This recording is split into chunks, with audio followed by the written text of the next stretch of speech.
mesdames et messieurs. Merci de votre fidélité à Télé 7 et à votre magazine, le journal de la rédaction. On se retrouve encore une fois de plus avec le même plaisir pour analyser les questions d'actualité de la semaine. C'est cela de le dire, la semaine qui s'achève aura été particulièrement marquée par le développement de la situation de sécurité de notre pays, avec le balai diplomatique, mais surtout la pression sur la M23 qui a déjà amorcé le retrait de ses troupes de la ville de Goma après la localité de Saké. Mais nous avons également parlé de cette date qui restera historique, 28 novembre 2011, 28 novembre 2012. Cela fait exactement une année et depuis que la République démocratique du Congo organisait pour la deuxième fois, pour cette république, les élections présidentielles et couplées des législatives nationales. Et une année après, vraiment, le processus électoral ne semble pas vraiment avancer comme on l'aurait souhaité.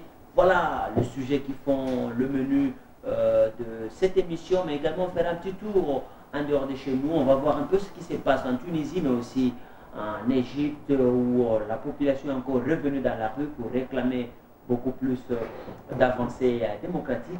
Et ces questions vont être débattues au cours de cette émission avec nos confrères qui sont sur ce plateau. À ma droite est directement Fidèle Moussangou du journal Le Phare. Bonsoir Fidèle.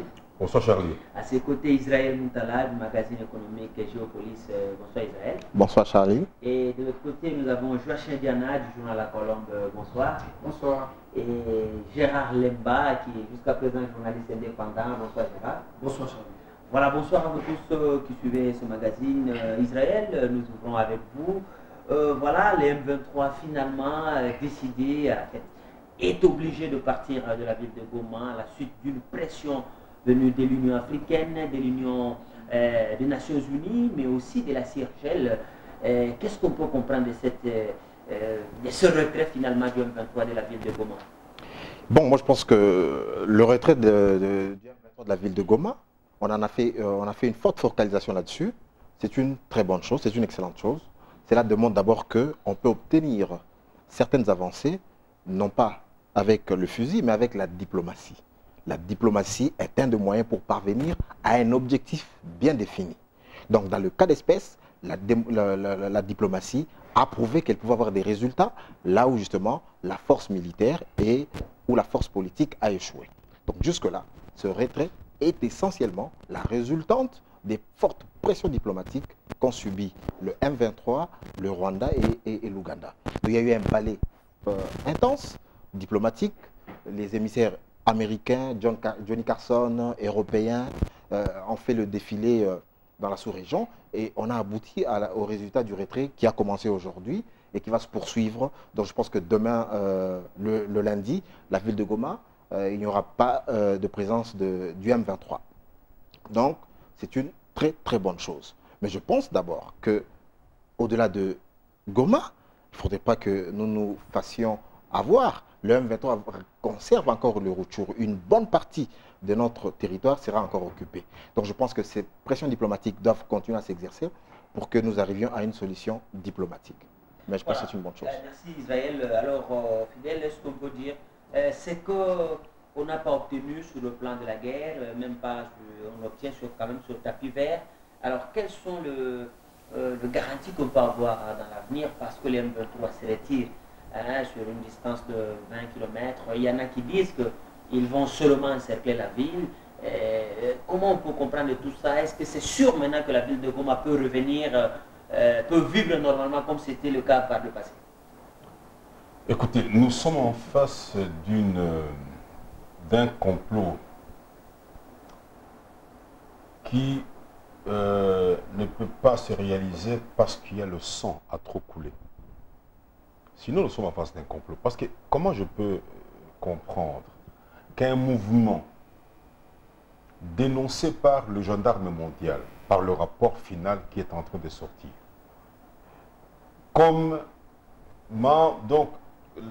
qui est donc un mouvement qui est versé dans la corbeille des forces négatives, au même titre que les intérim, puisse être légitimé par la communauté internationale et africaine.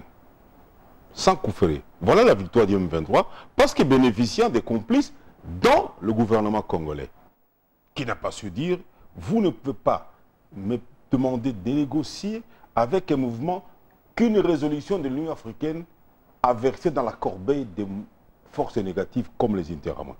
Autant demander au Rwanda aussi de négocier avec l'FDLR. Kinshasa n'ose pas soulever cet élément capital. Et pourtant, le sang des Congolais continue à couler.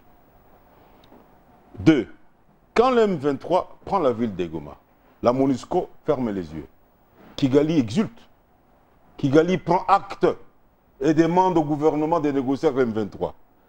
Donc, en même temps, on légitime une force négative qui recrute des gamins. Raison pour laquelle vous avez Tagandani Lubanga a été condamné à 14 ans de prison pour avoir recruté des enfants soldats qui violent les femmes, qui pillent, qui tuent. Et qui fait qu'aujourd'hui, il y a 300 000 Congolais en train d'errer dans la bourse. Dans la bourse. 300 000 Congolais. Mais ce mouvement obtient une légitimité internationale. Et Kinshasa n'a pas soulevé la main. Vous voyez? Voilà. Maintenant, Kinshasa va négocier avec le M23 ou ça à Kampala. Mais c'est chez les commanditaires. Autant demander à l'époque à De Gaulle d'aller négocier à Berlin avec Adolf Hitler. C'est ça en fait qu'on nous donne. Alors, nous sommes devenus la risée du monde parce que nous n'avons pas un gouvernement responsable. Hier, j'ai suivi ce matin, j'ai suivi un responsable du pool d'un groupe de réflexion à l'Est qui s'est dit que Kinshasa manque d'intelligence, manque un cerveau. Tantôt on vous demande de vous mobiliser, quand les étudiants veulent se mobiliser, on tire dessus et on violente une journaliste du phare, une femme, une fille. C'est pour vous dire ceci, oui. Kigali s'en tire à bon compte. Oui. Kigali vous dit, nous vous avons toujours dit que c'est une affaire congolo-congolaise, comme pour l'AFTEL, comme pour le RCD, comme pour le CNDP, affaire congolo-congolaise. Au Kigali derrière, le rapport de l'ONU s'est contredit, l'Union africaine s'est contredit. Pourquoi? Parce que les Congolais sont empêchés. Les vrais Congolais, on les empêche de défendre leur cause. Voilà. Alors, Laurent, Gérard, j'allais dire, alors comment vous, personnellement, avez-vous analysé cette demande, cette pression qui pesait sur l'M23 au point de le contraindre à quitter la ville de Goma qu'elle avait pourtant conquise sans bataille, ça c'est presque la même chose. Aujourd'hui, ils acceptent quand même de partir. Est-ce qu'on peut vraiment espérer que la ville de Goma va retrouver son ambiance comme Merci Charlie, je partage cet avis que vient de dire notre aîné fidèle. C'est que pour que l'ambiance revienne, pour que les Congolais soient rassurés qu'effectivement Goma nous revienne, en tout cas la première des choses c'est de voir nos autorités politico-administratives qui malheureusement il est encore avec nous ici. Je ne sais pas... Ils sont à Béni. Je parle parce que je le vis ici à Kinshasa. Oui, je m'excuse. Le gouverneur, moi je parle de gouverneur. Il fait le tour. Quand je dis je partage cet avis, c'est que les complots étaient vraiment manifestes. Mais il y a un point que nous devons vraiment insister, comment les institutions se comportent vis-à-vis de son opinion nationale. Il doit associer l'opinion nationale à aider les forces armées pour que cette histoire prenne fin. Là, quand je dis ça, je me réfère à ce que disait l'honorable Lokondo, citant un général français qui disait que, il s'appelle Georges Clemenceau, il disait que la guerre est une activité trop importante que nous ne pouvons pas laisser seule aux militaires. Donc, l'occasion pour nous actuellement d'immobiliser l'opinion nationale, surtout, hein, parce que ce sont plus les civils qui sont victimes de ça, pour que, quand on dit que les provinces ont des yeux braqués à Kinshasa, c'est pour dire quoi? C'est pour dire qu'ils veulent voir un peu l'opinion s'exprimer, passer un message fort. Hier, c'était le Rwanda, et voilà, aujourd'hui, c'est le M23. Donc, presque Santiti bis. Alors, il faudrait laisser les gens se manifester comme ils l'entendent. S'il y aura peut-être 3 millions, 4 millions sur la route, et que ça peut passer aussi dans les chaînes internationales, pour que le monde entier se rende compte que, effectivement, l'opinion congolaise aussi est capable de lancer un signal. Alors, si quelques étudiants de l'ISTA, quelques étudiants de l'UNIKI veulent un peu commencer des manifestations, non, il y a des dispositions contraires par rapport à ce que l'opinion entend. C'est à cela qu'on jusque-là ne comprend pas quelle est la vraie carte que joue l'exécutif congolais sur le plan interne. C'est ça que là où les institutions nous dérangent. Quand la majorité, par exemple, disent nous avons besoin de la cohésion nationale. Oui, la cohésion nationale, il n'y a pas une institution où on doit sentir cette décision si ce n'est que le chef de l'État. Alors, si nous apprenons, nous voyons dans l'intérieur, le chef de l'État a reçu des députés de la majorité pour leur expliquer la situation. Alors, qu'est-ce qu'on peut passer de ceux de l'opposition? Oui. Vous comprenez un peu? Donc, vous pensez que les députés de l'opposition ont été oubliés dans cette... C'est-à-dire que quand on exige la cohésion, on appelle tout le monde. Il fallait associer. On doit voir ça dans les quotas politiques, comme on dit, oui. Que les chefs de l'État, devant tous les députés, qui soient de la majorité, leur expliquer ce qui se passe. Voilà, merci. Alors, vous allez aussi prendre la parole sur qu'est-ce que vous pensez de ces retraits du M23? Est-ce que c'est une farce, comme disent certaines personnes, ou alors c'est une manière de tendre un piège une fois de plus au gouvernement congolais? Parce qu'il y a les négociations qui arrivent, on va y arriver. Bon, j'aimerais commencer par dire qu'il y a un bon bout de temps à Goma, la vie n'était pas comme toujours. Depuis que le M23 est né, depuis que la guerre a commencé, oui. Depuis qu'ils étaient à retour, tout ça, à Goma, la vie n'était pas.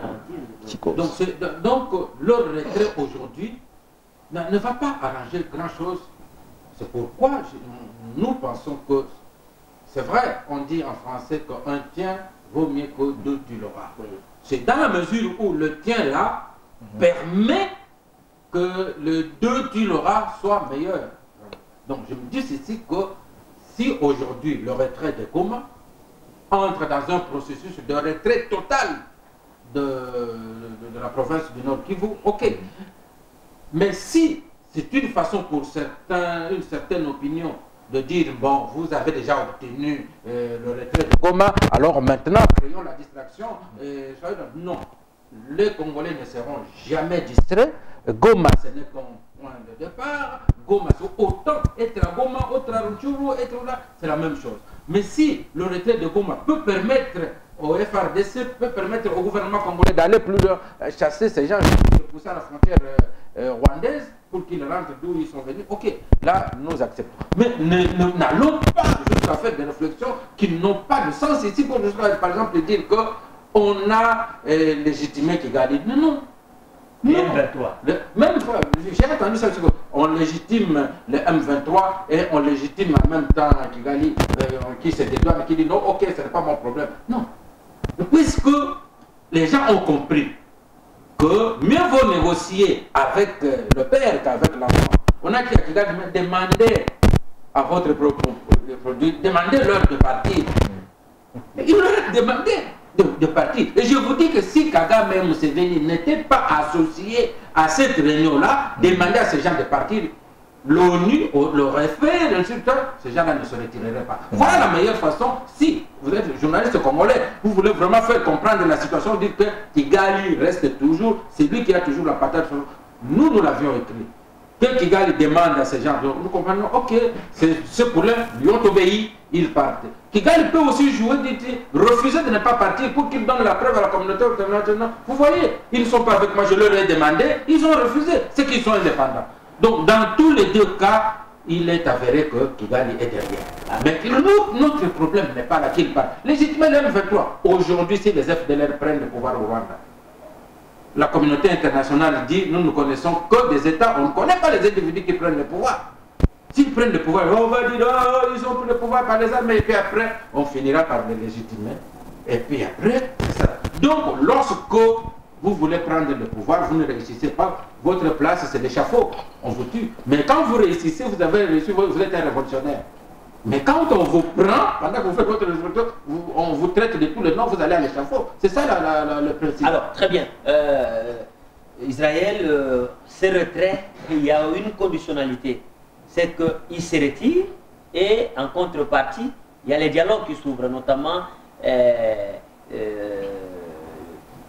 l'évaluation de l'application de l'accord du 23 mars 2009 et le M23, la personne de Runiga, son chef politique, a égrené une série d'autres revendications qui n'étaient pas dans le cahier de charges initial. Le gouvernement congolais balance cela et dit qu'il ne peut pas ajouter des choses, on doit seulement revoir.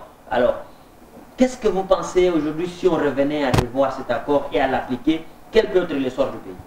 D'accord. Bon, d'abord, je dis parce que elle déteint justement cette problématique. Sur la question de la légitimation du M23 ou pas, non. Le fait qu'on ait accepté d'ouvrir des négociations, c'est un échec de Kinshasa, parce que sa thèse était de ne pas négocier avec le M23, mais plutôt de négocier avec le Rwanda. Oui. C'était une bonne thèse. Mais pourquoi Kinshasa est amené aujourd'hui à discuter avec le M23? C'est après la chute de Goma. Donc c'est son échec militaire, n'est-ce pas, de contenir le M23, qui a poussé justement Kinshasa dans une position de faiblesse, qui l'oblige, malgré lui, malgré Kinshasa, à négocier avec le M23. Donc les chefs d'État ont dit, voilà, tu as perdu la ville, tu n'es pas en position justement d'imposer tes vues. Nous, on dit que le Rwanda dit qu'il faut négocier avec le M23. Donc, on a obligé Kinshasa à négocier avec le M23.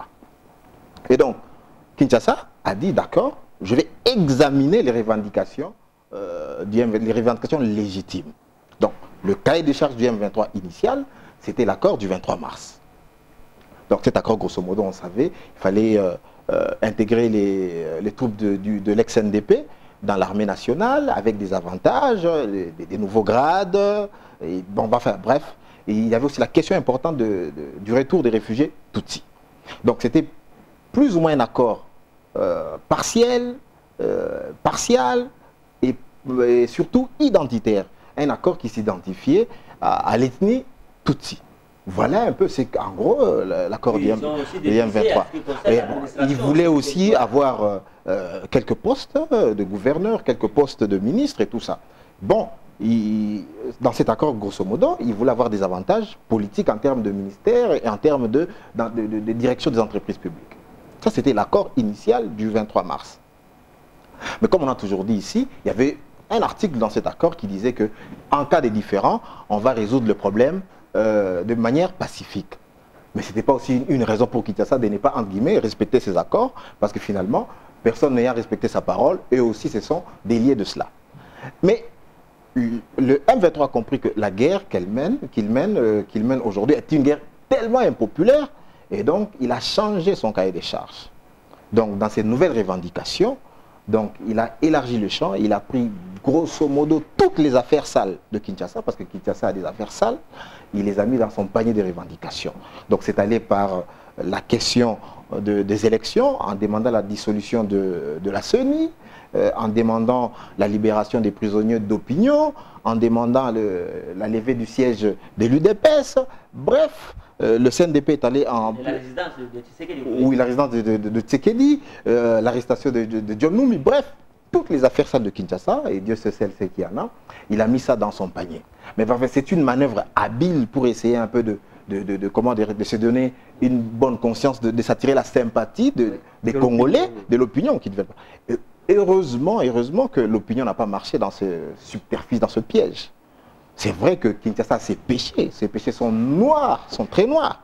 Mais ce n'est pas une raison pour que le M23, qui est habile, puisse prendre les défauts de Kinshasa, les brandir sous forme de revendications politiques. Ça ne tient pas la route. Le M23 n'est pas habilité à défendre l'ensemble des Congolais en prenant les armes. Non, nous-mêmes, les Kinois, l'ensemble de la population, en a marre de ces guerres à répétition et c'est comment elle-même, l'opinion nationale, va se défendre par rapport à l'incurie de Kinshasa. Donc la mauvaise gouvernance de Kinshasa, c'est un problème à part. Et donc cette manœuvre plus ou moins habile du M23 n'a pas pris, heureusement. Je pense que même la classe politique, elle est plus ou moins circonspecte en termes de s'engager sur le terrain du M23, bien qu'elle exige que des négociations soient ouvertes. Alors voilà, il y a beaucoup de partis politiques, notamment l'UFC, Léon Kengouadondo et tous certains dignitaires qui partagent le point de vue du président du Sénat, qui ont demandé qu'il y ait un dialogue national inclusif. Il y a aussi les anciens parlementaires conduits par les députés honoraires Gambito. Et voilà, tout ça, c'est le dialogue, tout le monde cherche le dialogue. Alors aujourd'hui, un dialogue avec le M23, mais le M23 veut qu'il y ait des témoins aussi, dont la société civile, la classe politique et la diaspora, pour essayer de parler de toutes les questions, comme vient de dire Israël, qui fâchent au pays depuis un certain moment. Est-ce que c'est un piège pour Kinshasa ou c'est peut-être une issue pour qu'on trouve une solution définitive? Kinshasa n'a pas une marge de manœuvre. Kinshasa a la corde au cou. Et Kabila le sent il veut chercher à tout prix à sauver sa tête. Alors, on lui fera faire de n'importe quoi pourvu qu'il devienne qu'il reste président. C'est tout. Parce que tout ce qu'on doit maintenant leur peut faire ça avant. D'abord, quand vous voyez les revendications de ces mercenaires rwandais du M23 déguisés en Congolais, ils mettent un vrai Congolais à la tête. Il y a des revendications que Kabila ne pourra jamais réaliser. Par exemple, enfin, l'histoire de découpage territorial. Regardez les 26 provinces. On a fait un projet de découpage. Il y a des contestations terribles. Radio Kassai. 2. Le principe a été violé. Parce qu'on avait dit, chaque district se transforme en province. Les Bas-Congo ont refusé. Donc on a déjà marché sur le principe.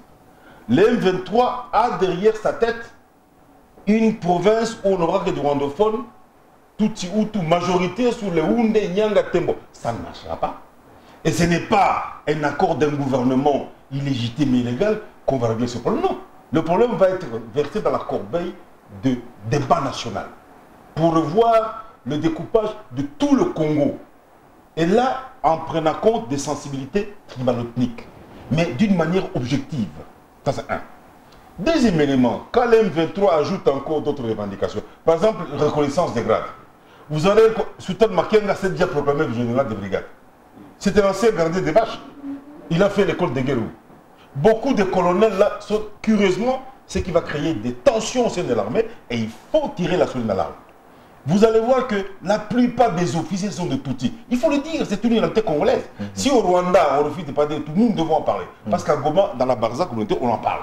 Il y a communauté Hutu, Tutsi, Nyanga, tout ça. Il y a toujours la Barza pour discuter ouvertement. Il faut qu'il y ait un tabou. Alors, les autres communautés vont accepter qu'il y ait trop de généraux Tutsi, trop de colonels Tutsi. Vous trouvez ça normal au Congo? Soit disant tous minoritaires. Minoritaires par rapport à qui? Et les Babinji, et les Balouala, les Bassalampassou, ce pas des minoritaires? Les Bafuliro, les Bakumu. Il y a plein de minoritaires au Congo. Pour dire minorité par rapport à qui? Par rapport aux Balouba? Vous trouvez ça normal? Une minorité maintenant aura plus de généraux, plus de colonels que les grandes tribus comme les Balouba, comme les Mongos. C'est ça le piège pour créer des divisions au sein de l'armée. Et ensuite, en disant non, nos militaires, nos officiers ne peuvent pas être redéployés ailleurs que dans le Massissi. Qui va accepter ça? Et Kabila, là, le problème c'est qu'il a signé cette affaire, il n'a pas réagi, il n'a pas réfléchi. Est-ce qu'il a lu l'histoire de l'armée congolaise depuis 60?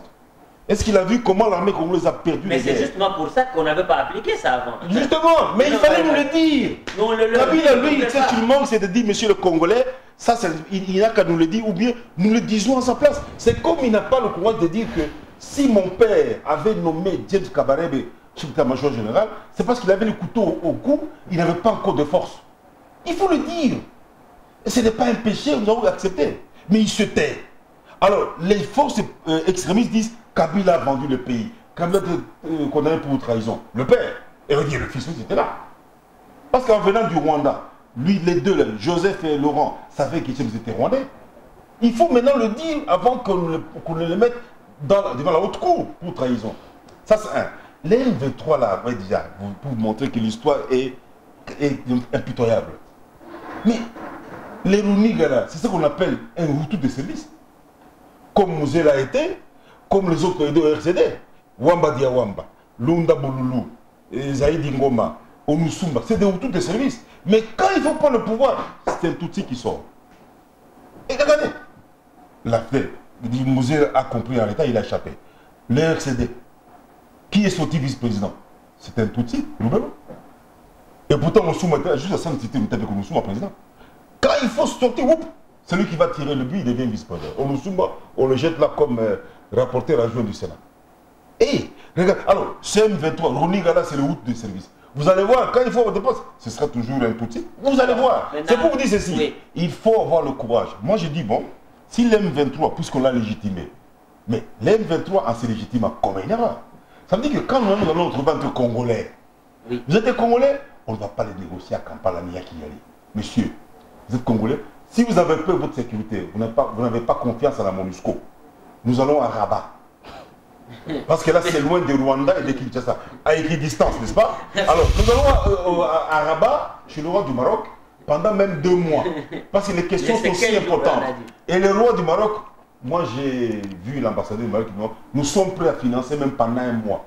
Les Congolais entre nous, les Rouzindosa, les Rwamagasso, tout ça, les forts Congolais, les vrais. Maintenant nous allons nous parler les yeux dans les yeux, très loin du Rwanda et de l'Ouganda. Ensuite leur dire, en dehors de nos problèmes, ça nous allons régler plus tard. Ça on peut régler. Pour les grades, non, non, attention. Si on accepte votre principe de beaucoup de Tutsis là, vous allez créer des remous dans l'armée. Vos officiers ne seront pas obéis. Je termine par là pour dire ceci. Donc, moi, d'accord, on voulait négocier maintenant entre Congolais à Rabat, au Maroc, alors, pas à Kampala. Négociation avec, je vais venir à vous, réagissez d'abord, négociation oui, parce que le M23, dès qu'il accepte de se retirer maintenant, c'est pour aller à la table de négociation. Mais le gouvernement, à travers le porte-parole, son porte-parole, M. Lambert Mende, a dit au cours d'une conférence de presse que, en fait, il n'y a pas de dialogue, mais il y a plutôt évaluation de l'accord du 23 mars 2009. Est-ce qu'il y aura, est-ce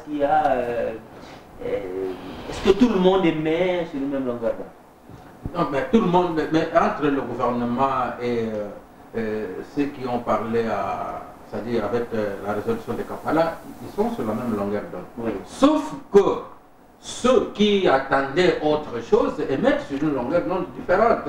Par exemple, dans une certaine classe politique qui estime que c'est l'occasion ou jamais de rebondir parce qu'ils se sont rendus compte qu'ils ne peuvent pas être élus. Beaucoup. Il y a eu beaucoup d'illusions. Et nous le disions avant, il y a beaucoup d'illusions, déjà se sont fait des illusions. Ce n'est pas parce que, bon, on vous applaudit là-bas. J'ai toujours dit que Satan peut venir à l'aéroport, on prend que Satan au stade municipal de Massena, c'est tout Kinshasa qui ira le voir. Mais au moment de voter, ce n'est pas que Satan qu'on va voter. Non, c'est pour vous dire qu'il y a beaucoup de gens qui se sont fait beaucoup d'illusions. Et maintenant, on voudrait créer un dialogue, etc. Le dialogue dans un État démocratique, je le dirais et le dirai toujours, il y a un cadre. Le cadre, c'est le Parlement. Ne nous amenez pas pour résoudre un problème qui demande la solution des institutions vers une solution extra-institutionnelle. Jusque-là, personne n'a dit qu'on va aller à Kampala ou ça pour négocier. Pas de thèse de négociation. On va envoyer une délégation pour évaluer l'accord du M23. Parce qu'en fait, lorsque M23 dit qu'on n'a pas, nous avons pris les armes, parce qu'on n'a pas respecté l'accord. On dit, finalement, au lieu de dire, ok, parce que c'est là que j'ai déjà été fait, le ministre des Affaires étrangères, on l'a déjà fait presque avec le Sénat. L'UIA. Ils ont déjà vu l'accord, ils l'ont parcouru, qu'est-ce que vous avez fait? Voilà ce que nous avons appliqué, voilà ce que nous avons appliqué. Alors, le M23 sait très bien aujourd'hui que si on le met en face de cet accord, les violeurs, c'est lui. Les violeurs, c'est lui. Alors maintenant, il s'est dit, ben, il faut s'en sortir, il faut ajouter certains griefs. J'ai appris ici qu'il y a beaucoup de dossiers sales, et donc il a profité des dossiers sales. Quels sont ces dossiers sales? Tricherie aux élections? Le cas, ils sont avec le Rwanda. Le Rwanda a déjà organisé de bonnes élections. Non. Ça, c'est le Non, n'allons pas. Donc c'est pour vous dire que le dossier sale, quel dossier? Affaire CBA. Oui. Nous savons, il y a un procès. Ce qui n'aurait pas lieu au Rwanda. Il y a un procès. Et il y a des gens condamnés. Et le procès continue. Vous n'allez pas nous amener les méthodes qui sont ailleurs, des régimes militaristes, vous dites arrêtez celui-là nouvellement. Mais ça, c'est quel régime? Le Congo est déjà sorti de là. Nous sommes dans un état normal, un état de droit. Vous ne pouvez pas demander au gouvernement, nous venons parce que vous arrêtez. On va l'arrêter sur base de quoi? Sur base de ce qui se fait ailleurs? Non. Ils le peuvent, ils ont déjà amené ici une certaine culture des machettes et tout ceci. On en a déjà assez. On ne doit plus nous amener ces méthodes-là. Nous venons, on doit arrêter celui-là. Ça, pas question. Alors c'est pour vous dire que quel dossier ça encore? Les élections, maintenant qu'est-ce qui se passe au Parlement? On a fait une évaluation au niveau national, on a trouvé que la loi que notre Parlement avait fondée, une loi qui donnait la liberté totale de tout le monde, on peut avoir même 1 million de candidats pour la législature, c'était une loi. Donc on a essayé de revoir la loi, on a refait la loi, on a dit on va reconfigurer la CENI. Est-ce qu'on a besoin pour cela que des individus qui sont sans légitimité peuvent venir nous imposer des lois? Qu'est-ce que vous appelez dossier sale? Voilà, merci. Lorsque vous perdez aux élections, c'est un dossier sale. Dossier sale, aujourd'hui, on le dit avec la CENI, mais avec la CI. pilotés par la communauté internationale. Il y a des gens qui n'ont même pas eu le courage d'oser participer à ces élections-là. C'est un dossier sale. Alors, merci. Gérard, c'est vrai, l'M23 s'est retiré, c'est la même question qu'on voulait poser aux autres. Aujourd'hui, ce qu'ils exigent maintenant, ils ont fait leur part de contrat et au gouvernement d'accepter aussi de répondre à leur cahier de charge.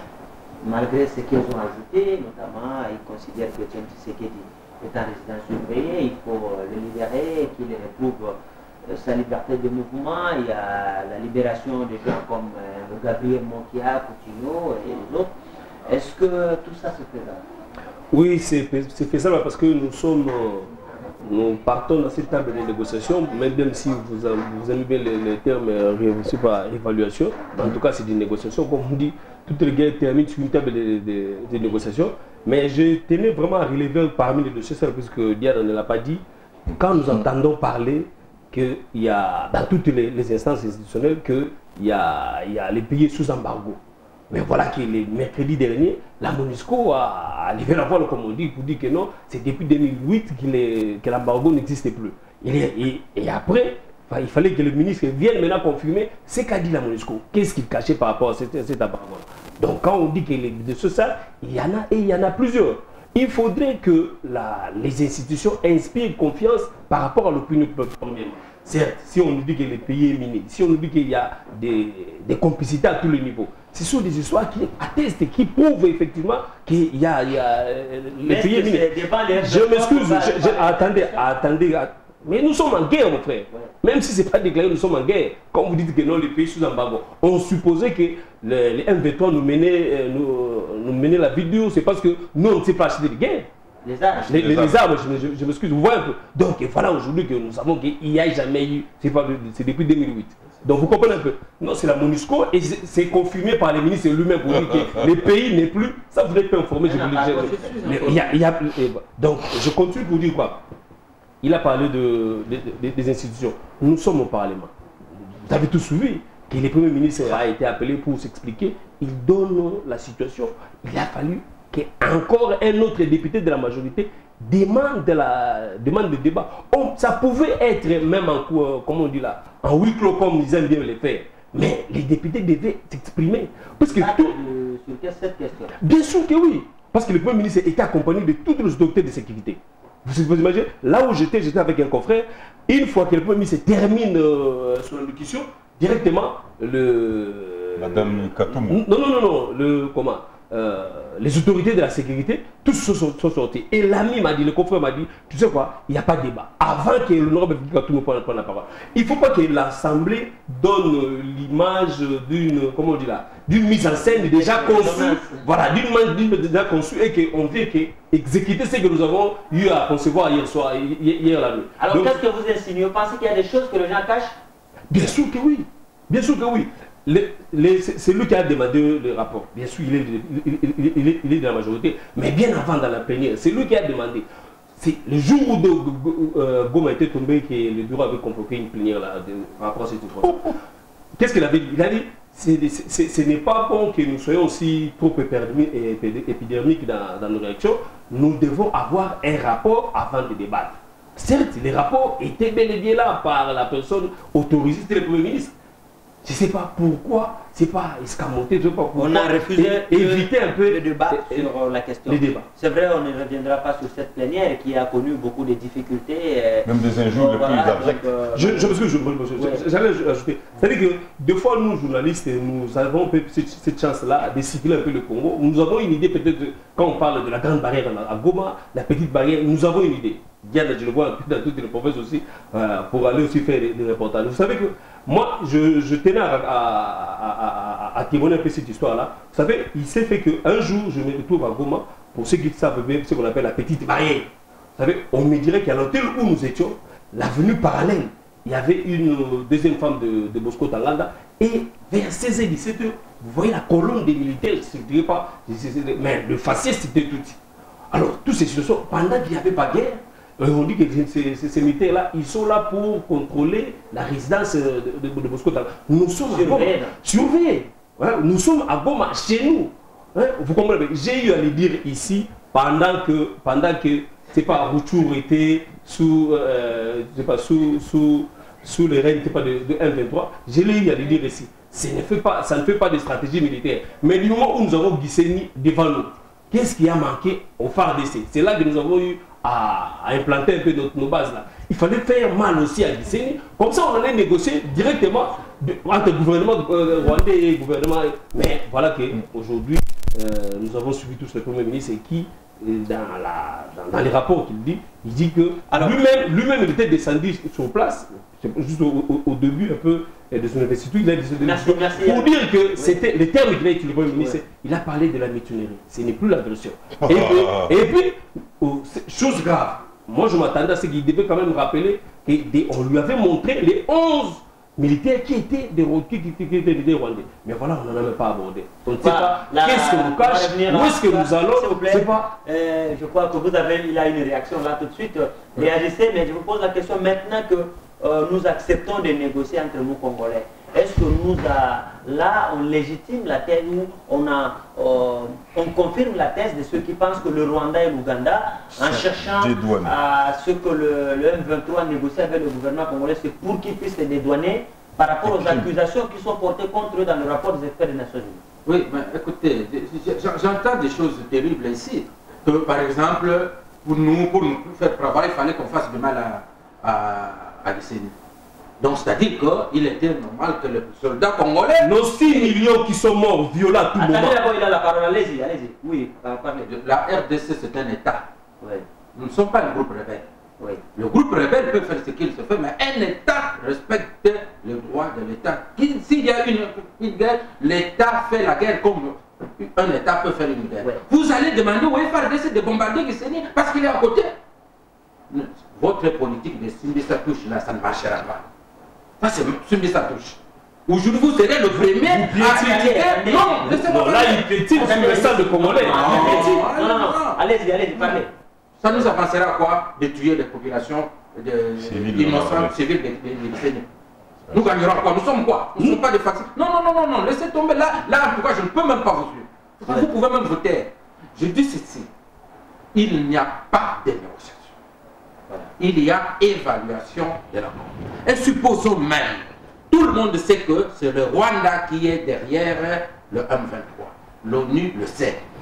Je l'ai dit dans mon journal, même le président Sassou Nguesso, qui, après avoir rencontré Kagame dans leur communiqué, il a signé un communiqué pour demander au gouvernement congolais d'appliquer ce que Kampala lui a demandé au M23 de se retirer. Vous pensez que le président Denis Sassou Nguesso ne sait pas que le M23 c'est Kagame?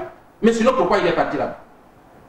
Si c'était un problème congolais, il aurait dû partir chercher le doyen camerounais, bien.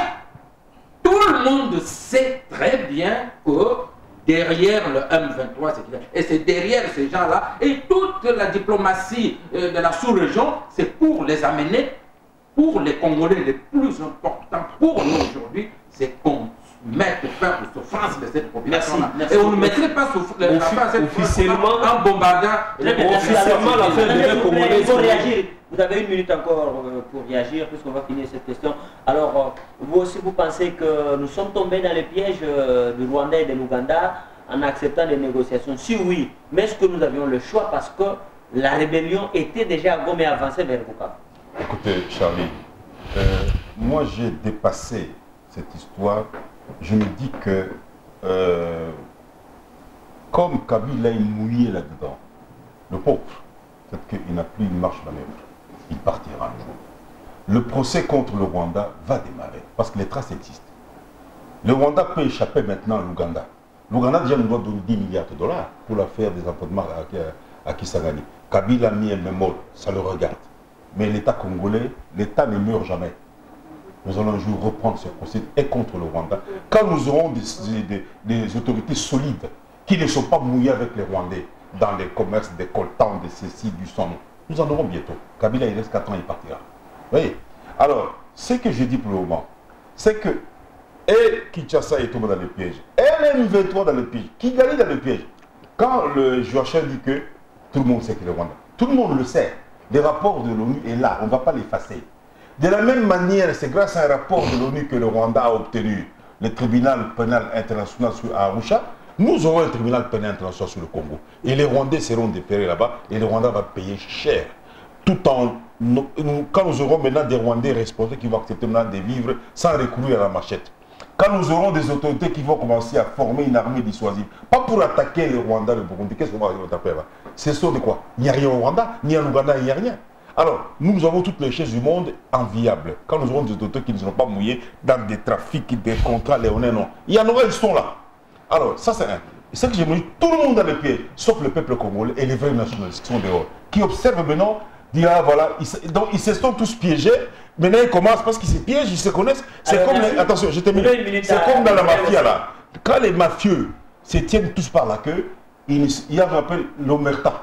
Maintenant, il y a une omerta, mais ça sort, l'omerta est clair, qui sont tous mouillés. Merci. Alors, Israël, vous avez une minute. Est-ce que vous pensez vous aussi que nous sommes tombés dans le piège du Rwanda? Et si oui, pourquoi la communauté internationale ne peut pas faire avec le Congo comme on le fait ailleurs, où au lieu de demander au M23 de laisser 100 militaires pour surveiller l'aéroport de Kigali, de Goma, ils devaient demander à ces gens de partir carrément ou de cesser avec cette aventure ou même de le contraindre militairement. Charlie, tout est question de rapport de force. Ça veut dire que le Rwanda a un réseau puissant sur le plan international qui fait en sorte que on n'arrive pas à le mettre en cause directement. Mais je me réjouis quand même que la Grande-Bretagne ait suspendu le versement de 28 millions de dollars. C'est une bonne chose, mais de manière ouverte, on n'arrive pas à le condamner parce qu'elle a un réseau puissant sur le plan international, notamment les États-Unis, qui le soutiennent. Mais je dis ici, nous sommes dans une guerre terminologique. Oh non, il n'y a pas de négociation. Si, il y a négociation. Mais quand vous évaluez des accords, vous allez discuter. Moi, ça, j'ai appliqué. Non, non, tu n'as pas appliqué. Bon, d'accord. Comment est-ce qu'on va... C'est une négociation. Donc, que le gouvernement ne puisse pas comment dirais-je, chercher à... Et tout ça, j'aimerais terminer. Mais j'aimerais dire, la responsabilité première ici, c'est d'abord à Kabila. Kabila doit être un politique. Kabila ne doit pas être un homme rancunier. Ça veut dire qu'on a vu Mobutu. On nous a dit que Mobutu incarnait le mal zaïrois. Mais quand il s'agissait de négocier, il a appelé Ngouze, il a fait de lui ministre, il a fait de ceci. Alors aujourd'hui, on voit par exemple que sur le plan de l'opposition, non. Au lieu de chercher à ramener les opposants autour d'une cohésion nationale, on cherche plutôt la petite bête, on cherche la chasse aux sorcières. Et c'est dommage. J'aimerais que le gouvernement soit plus responsable envers l'UDPS, envers Vital Kamerhe, envers Roger Lumbala, que le pouvoir soit responsable. Responsable. Merci. Alors, voilà, nous n'avons plus assez de minutes. On va commencer avec vous, Gérard. Vous n'avez pas parlé depuis quelques minutes. Mais il vient de parler. Après quelques minutes. Donc, aujourd'hui, une année après les élections du 28 novembre 2011, comment vous analysez, vous évaluez les processus électoraux rapidement? Rapidement, je m'excuse que j'ajoute un peu ce que vous venez de dire. Non, mais déjà dans un autre dossier, un autre dossier. Non, c'est-à-dire que le problème des élections, ça, certes, les irrégularités, les contentieux, jusqu'aujourd'hui demeurent dans l'esprit, mais il faut le dire, c'est encore lié avec les négociations qui vont bientôt peut-être commencer, parce que le M23 l'a souligné dans le cahier de charge. Donc, je ne sais pas. Il faudrait... Laissez-moi terminer ma pensée. Il ne faudrait pas que les institutions nous donnent l'image que c'est rien qui est par les Kalachnikov peut bien gérer. Vous savez, c'est connu de tout le monde.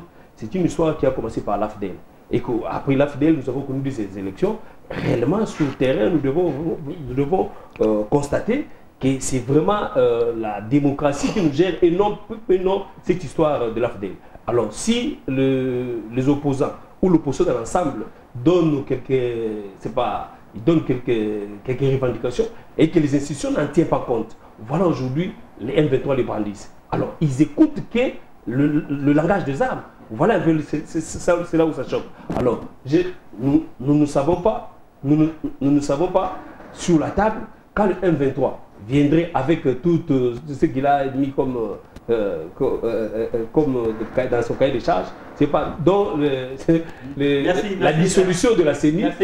Nous ne savons pas comment, qu'est-ce qu'il va dire. La dissolution de la CENI, c'est ça, c'est rêve là. Alors, rapidement, une année, 28 novembre 2011, 28 novembre 2012, qu'est-ce que vous faites comme analyse du processus électoral et surtout son évaluation? Bon, je constate que une année après les élections, n'avons pas beaucoup évolué en ce qui concerne la formation politique et la formation démocratique. Je peux même remonter plus loin, jusqu'à Sun City. À Sun City, nous y allions, le politicien avait comme mot d'ordre quoi? Les nouveaux ordres politiques. Quel était l'ancien ordre politique où il n'y avait personne? Mobutu avait un système qu'il avait mis en place sans les autres. Et on voulait que ce système disparaisse et qu'on mette en place un nouvel ordre politique dans lequel le pouvoir viendra du peuple par les élections, et ainsi de suite. Et on est arrivé à Sun City. On a signé cet accord. Je suis surpris que même certains journalistes pensent encore que nous sommes dans la situation où Kamel revenait encore, hein, ça ne va pas devenir Premier ministre. Il va devenir Premier ministre sur base de quelle majorité parlementaire? Les gens pensent encore que nous pouvons pas appliquer la politique que Mobutu faisait. Ah non, on m'a un peu bousculé là-bas pour que Tshisekedi venait, allons parler de Marbre 1, négocions, vous êtes Premier ministre. Ça n'est plus le cas maintenant. Pour le moment, pour être Premier ministre, pour être membre d'un gouvernement, vous devez avoir une majorité parlementaire. Cela n'est pas encore intériorisé. Et même dans ceux qui se prétendent être demain de l'alternative politique. Et même dans nous, qui devons être la conscience politique même des politiciens. Nous qui devons former la population, on doit refaire. Je voulais terminer pour dire ceci, que une élection se fait sur base d'une loi électorale. Toute élection, nous avons vu aux États-Unis d'Amérique, nous suivons quand même, il y a eu beaucoup d'irrégularités. Vous allez vous voter parce qu'ils votent par la machine, leur technologie. Quelqu'un voit, il veut voter pour Obama, c'est le nom de l'autre qui sort. Dans la machine, nous avons fait ça en direct. On sait que les démocrates votent plus lors des élections anticipées, là. Avant le jour même des élections. Non, il y a certains gouverneurs républicains qui ont empêché, qui ont fermé les bureaux. Ce sont autant d'irrégularités. Mais qu'est-ce que nous avons fait hier? C'est lui qui a perdu les élections et c'est lui qui a gagné, se sont retrouvés au palais. Et ça, s'il y a une élection, la loi électorale est claire. Ça, nous, journalistes, nous devons le savoir, le dire aux politiciens. Lorsque vous estimez qu'on vous a volé votre victoire, vous allez jusqu'au bout, jusqu'à la Cour suprême de justice. Vous votez le pouvoir. Si vous ne portez pas votre contentieux là-bas, mais qui va le résoudre? Peu personne. Alors, en une minute... en une minute, ça veut dire que Diana vit dans un autre pays que le mien. Je vis dans un pays où la justice est aux ordres. Mais alors pourquoi vous allez aux élections? Il n'y a pas de justice. Pourquoi vous y allez? Attendez, nous sommes, écoutez, non, écoutez, soyons froids, soyons sereins. Je dis, écoutez, nous sommes dans un pays où justement les élections du 28 novembre ont été un recul. Je suis moi-même dans ce pays, je connais la vraie situation de la justice. C'est une justice qui est aux ordres de manière globale. C'est une vérité. Et donc, moi, je pense qu'aujourd'hui, après les élections de 2006, celles de 2011 ont été un recul. Et ça a été un recul, pourquoi? Parce que la majorité qui était au pouvoir avait une seule ambition, n'est pas donner la parole au peuple, mais se maintenir au pouvoir. C'est même le sens de la modification de la loi, de la loi électorale et de la Constitution, justement, pour réduire le tour des élections de 2 à 1. Donc tout ça entre dans une logique de conservation du pouvoir par tous les moyens. Et vous voyez là où ça aboutit. Et aujourd'hui même le Kabila est affaibli. Pourquoi? Parce que sa légitimité est contestée. Donc nous avons Sun City, c'est un recul même jusqu'avant Sun City. Parce que Sun City voulait résoudre la crise de légitimité. Nous sommes en pleine crise de légitimité parce qu'il y a une majorité de Congolais qui estiment que Kabila n'est pas leur président. Une majorité des partis politiques estiment que Kabila n'a pas été élu dans les bonnes conditions. C'est la vérité, c'est la crise politique qu'il y a. Elle est sous-jacente, mais elle est là. Il ne faut pas la nier. Donc Diana est dans une politique de l'autruche. Elle est dans une politique comment dirais-je, d'évitement, mais ça n'avance pas le pays. Le pays a besoin de la vérité, il faut dire à Kabila la vérité, il faut pas se voiler la face, il ne faut pas comparer l'incomparable. Nous n'avons pas un niveau de démocratie comme les États-Unis. Il y a eu de petits pépins, ces gens là-bas sont d'accord entre eux-mêmes. Mais quel est cet opposant qui a félicité Kabila pour sa victoire? Donc, mais justement, non, mais justement, alors, mais je dis, quelle est la solution? Voilà justement le problème. Donc, que Diana ne fasse pas comprendre ici que nous sommes dans un pays démocratique. Je rêve. Oui, mais pourquoi vous allez aux élections? Charlie. Pourquoi vous inscrivez? Attendez, il va clôturer sur C'est base d'une loi que vous ne voulez pas. On a plus de minutes. Parce que nous ne sommes pas dans une démocratie. Vous avez la parole. Nous sommes... Israël, s'il vous plaît, vous avez la parole. Charlie. Oui. Ça, c'est de l'enfantillage. Parlez. Il a la parole. On dit à Lingala, Makamamabe et Soukakamabe. Voilà, une année avant qu'il termine son mandat, il y a une guerre. Montée par ses alliés naturels. Ça veut dire le Rwanda, l'Ouganda. Parce qu'ils proviennent de là. L'AFDEL vient du Rwanda et de l'Ouganda. Et la guerre d'Afrique. Regardez. Alors maintenant, qu'est-ce qui se passe? Maintenant, je vous donne comment Kabila va se prendre même par la gorge. Les gens du M23, il n'y a pas que le découpage ou la reconnaissance des grades. Ils demandent des postes politiques, ministres. Ils ont même demandé le gouvernorat de la Nord Kivu. Et si les sièges à l'Assemblée. Oui, non, le gouvernorat et des ministères ici au niveau de... Si Kabila ou ceux qui vont aller à Rabat ou à Kampala, parce que ça se fait à Kampala, acceptent que les M23 entrent dans les élections de la République, alors le processus post-électoral est foutu. Alors comment vous allez...